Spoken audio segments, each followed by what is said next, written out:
एक चीज़ दिमाग में रख लीजिए,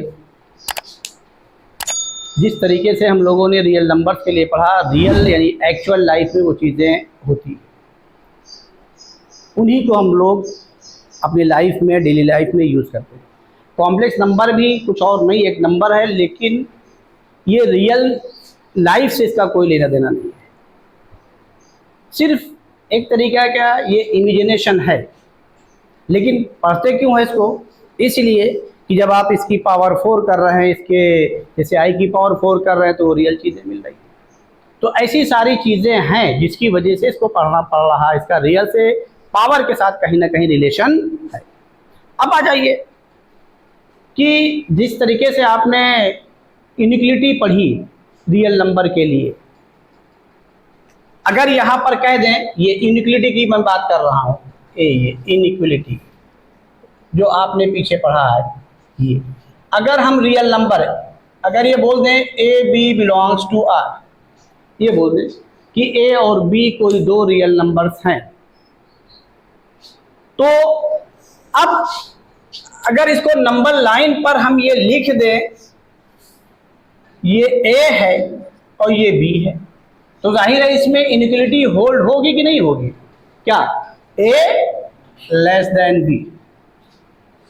वही चीज अगर यहां पर आएगा, हम कॉम्प्लेक्स नंबर ले लें, let Z1 Z2 belongs to क्या? C, C फॉर क्या? Complex number. तो आपने देख ही लिया कि कॉम्प्लेक्स नंबर भी क्या है? एक सेट है, तो वही बिलोंग्स कह दिया। Z1 Z2 उसके दो एलिमेंट ले लिया ये। तो अगर अब यहां पर ये लिखे Z1 is less than Z2, तो ये रॉन्ग है, यानी इसमें इनइक्वालिटी होल्ड नहीं होती। क्यों? क्योंकि ये इसका रियल से कुछ लेना देना है ही नहीं, ये सिर्फ और सिर्फ क्या है? इमेजिनेशन है। अगर यहीं पर हम ये लिख दें A1 प्लस IB1 और Z2 को ले लें A2 प्लस IB2, तो यहां पर मेरा बताने का मकसद था कि A1 plus IB1 greater than और smaller than A2 plus IB2 does not hold. यानी मीन्स क्या कि कॉम्प्लेक्स नंबर में इनइक्वालिटी होल्ड नहीं होती। ये रॉन्ग है, ये रॉन्ग है, ये ध्यान रखिएगा, ये रॉन्ग, ये मीनिंगलेस है, इसी कोई मीनिंग नहीं होती है, ये ध्यान रखिएगा। तो रियल नंबर में तो इनइक्वालिटी होगी, लेकिन कॉम्प्लेक्स नंबर में कोई इनइक्वालिटी होल्ड नहीं होती, ये दिमाग में रखिएगा, नोट कर लीजिए, फिर आगे चलिए। देखिए, जिस तरीके से हम लोगों ने रियल नंबर पर ऑपरेशंस पढ़ा था, उसी तरीके से हम algebraic operations on complex number पढ़ने जा रहे हैं। और ये मैंने सब लिख दिया है, इसलिए लिख दिया कि इस पर हम ज़्यादा टाइम नहीं देना चाह रहे हैं। आप जिस तरीके से छोटे क्लासेस में पढ़ के आए, वही चीज़ है, हमने एडिशन दिखाया। तो यहाँ पर इन ऑपरेशंस का मतलब क्या हुआ कि इन ऑपरेशन को ऑपरेट करा के एट लास्ट हमको एक कॉम्प्लेक्स नंबर लाना है, भाई यही मकसद है और कुछ नहीं। तो अब आपने एक एडिशन हमने दिखा दिया है, तो देख लीजिए, इसका जनरल फॉर्म में लिख दिया कॉम्प्लेक्स नंबर। इसी तरीके से सब्सट्रैक्शन छोड़ दिया है, मल्टीप्लिकेशन आपके लिए छोड़ दिया है, और ये Z1 Z2 दो कॉम्प्लेक्स नंबर ले लिया है, डिवीजन मैंने करके दिखा दिया है। क्योंकि यहाँ पर जब डिवाइड कर रहे हैं तो जिससे डिवाइड करते हैं वो नॉट इक्वल टू 0 होना चाहिए, लेकिन वहां जहां वो 0 होता है, क्योंकि कॉम्प्लेक्स नंबर 0 होता है, इसलिए लिख दिया नॉट इक्वल टू 0। तो ये लिखने के बाद में अब देखिए, कॉम्प्लेक्स नंबर में लाना है तो आई का टर्म एक ही आना चाहिए, वो भी न्यूमरेटर में आना चाहिए। तो वो न्यूमरेटर वाला तो कोई दिक्कत नहीं, जो डिनोमिनेटर में है, आई का मतलब होता है क्या? √-1, हम बता चुके हैं। तो नीचे से आई का टर्म हटाने के लिए रूट के साथ निगेटिव ही आ रहा है, कोई दिक्कत नहीं, वो हटाना है तो उसके कॉन्जुगेट से ऊपर नीचे क्या करना पड़ेगा? मल्टीप्लाई। और जबकि कॉन्जुगेट एक खुद टॉपिक अभी हम आगे पढ़ेंगे, हमको बता देना चाहिए था, लेकिन चलिए इसलिए नहीं बताया कि आप पढ़ के आए हैं रूट के अंदर निगेटिव आना या रूट के अंदर का नंबर आना, यहाँ निगेटिव आ गया तभी कॉन्जुगेट वही होगा, कॉन्जुगेट नहीं बदलेगा जो आप वहाँ पढ़ के आए हैं। यहाँ पर अभी स्पेशली टॉपिक में हम पढ़ेंगे, तो इसी के कॉन्जुगेट से ये ऊपर नीचे मल्टीप्लाई कर दिया, और उसके बाद मल्टीप्लाई करने के बाद ये देखिए, ये हमने लिख दिया, ये भी क्या आ गया? एक कॉम्प्लेक्स नंबर आ गया, मीन्स यहाँ डिवीजन भी होता है। यानी जो ऑपरेशन हमने लिखे हैं, एडिशन, सब्सट्रैक्शन, मल्टीप्लिकेशन, डिवीजन, ये सारे यहाँ सिस्टम होते हैं, इसमें भी होते हैं उसी तरीके से, और कुछ नहीं। अब जैसे रही बात एडिशन की है, तो यहाँ पर क्या है? रियल को रियल के साथ ले लिया, आई जैसे कॉमन लिया, addition of two real number हो गया, और इसको दिखा दिया है, ये एडिशन ऑफ टू रियल पढ़ के यहाँ टू रियल ए लिख दिया, वो लिख दिया, ए प्लस आई भी फॉर्म लिख दिया। इसी तरीके से सबको आप देख सकते हैं कॉम्प्लेक्स नंबर है, इसलिए यहाँ पर भी जिस तरीके से रियल नंबर्स में अलजेब्रिक ऑपरेशन होल्ड होते हैं उसी तरीके से यहाँ पर भी होल्ड होते हैं ये। इसलिए हमने इसको बिना टाइम देने, ज़्यादा टाइम नहीं देना चाहते थे इस पर, इसलिए हमने इसको लिख के दिखा दिया आपको, क्योंकि आप नोट कर चुके हैं पहले ही इसको। अब हम आगे चल रहे हैं। देखिए प्रॉपर्टीज ऑफ अलजेब्रिक ऑपरेशंस लिखने जा रहे हैं हम, लिख दिए हैं, एक्सप्लेन कर दे रहे हैं और इसको देखिए समझ लीजिए, क्योंकि इस पर भी हम ज़्यादा टाइम नहीं देना चाह रहे। तो जिस तरीके से आपने सेट में पढ़ा है, नंबर्स में छोटे क्लासेस में पढ़ा है, कॉम्प्लेक्स नंबर भी एक नंबर है, वही कुछ चीज़ें मैंने यहाँ पे लिख दी, जिसमें क्लोजर प्रॉपर्टी लिखी है और लिख दिया। और पहले प्रॉपर्टी किसके पढ़ने जा रहे हैं? एडिशन की। इसके बाद किसकी पढ़ेंगे? मल्टीप्लिकेशन की। डिवीजन की आपने नहीं पढ़ा, डिवीजन की हम लोग नहीं पढ़ेंगे। ठीक, अब आ जाइए। तो जिसमें क्लोजर प्रॉपर्टी Z1 Z2 दो कॉम्प्लेक्स नंबर ले लिया है और उसका एडिशन भी क्या है? एक कॉम्प्लेक्स नंबर है, पीछे आपने देख लिया, इसे क्लोजर प्रॉपर्टी कहते हैं। कम्यूटेटिव लॉ ये लिख ही दिया है, एसोसिएटिव लॉ लिख दिया है। हाँ, एडिटिव आइडेंटिटी इसको देख लीजिए। For every Z belongs to C।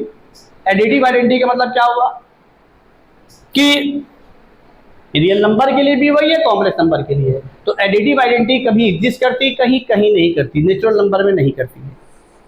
अब आ जाइए, यहां पर क्या है? For any complex number Z। अब एक ऐसा नंबर कॉम्प्लेक्स हमको मिलना चाहिए कि उसको कम्यूटेटिव लॉ के साथ फॉलो कराते हुए और उस नंबर पर कोई इफेक्ट ना पड़े, तो एडिटिव आइडेंटिटी कहलाती है। तो कॉम्प्लेक्स नंबर में 0 होता है और ये देखिए कम्यूटेटिव लॉ के साथ होल्ड कराते हुए और उस नंबर पर कोई इफेक्ट नहीं पड़ रहा, भाई एडिशन ले रहे हैं, जो भी आपने एडिशन पढ़ा, तो ये 0 क्या कहलाएगी? Additive identity.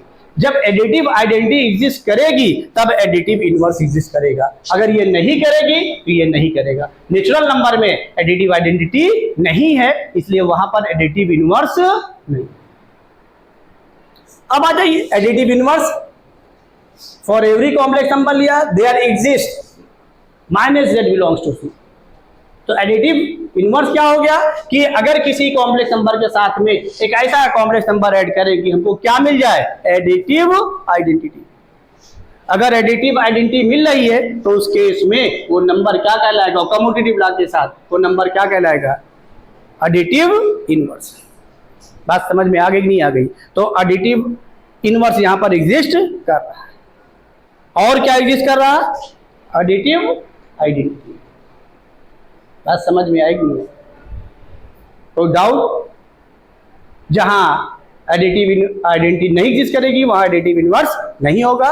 इसको नोट कर लीजिए, ये दिमाग में रखिएगा। जैसे यहां पर हम आपसे पूछ लें कि अगर हमारा एक कॉम्प्लेक्स नंबर मान लीजिए 3 - 4i है, आपसे पूछा जाए इसका एडिटिव इनवर्स क्या होगा? एडिटिव बोलिए इनवर्स क्या हो जाएगा? बोलिए जल्दी से। एडिटिव इनवर्स क्या हो जाएगा?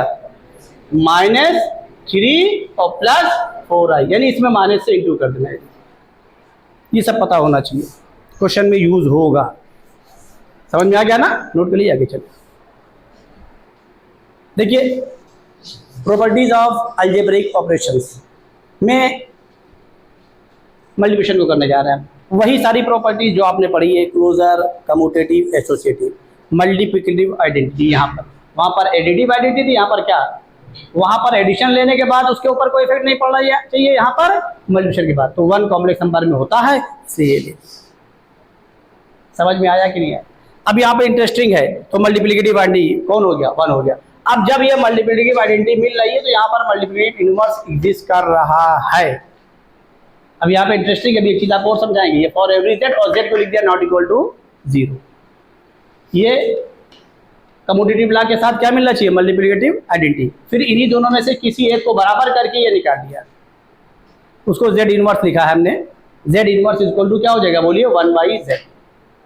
अब चूंकि Z नॉट इक्वल टू 0 क्यों लिखा? क्योंकि Z से क्या हो रहा है? डिवीजन हो रहा है, 0 से डिवीजन नहीं, यहाँ पे लिख दिया। अब आ जाइए, मल्टीप्लिकेटिव आइडेंटिटी नेचुरल नंबर में तो होता है, लेकिन मल्टीप्लिकेटिव इनवर्स नहीं होता है। भाई नेचुरल नंबर 1 to इनफाइनाइट ही तो है, 1 2 3 काउंटिंग नंबर, तो 1 से किसी को भी इंटू करिए वही नंबर आएगा। लेकिन जब उसका मल्टीप्लिकेटिव इनवर्स निकालने जाएंगे 3 का, तो क्या आ जाएगा? 1/3। तो क्या 1/3 वहां मिलता है? ये लिखा बने। Then there exist Z inverse belongs to C, और उसके लिए लिख दिया Z is not equal to 0। तो अब z इनवर्स क्या हो गया 1/z, किसी भी कॉम्प्लेक्स नंबर क्या 1/z।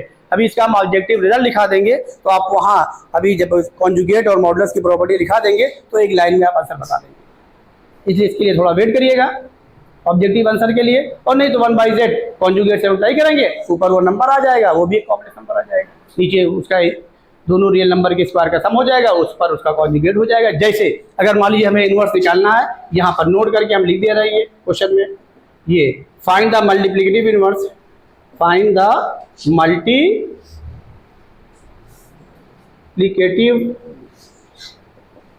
इनवर्स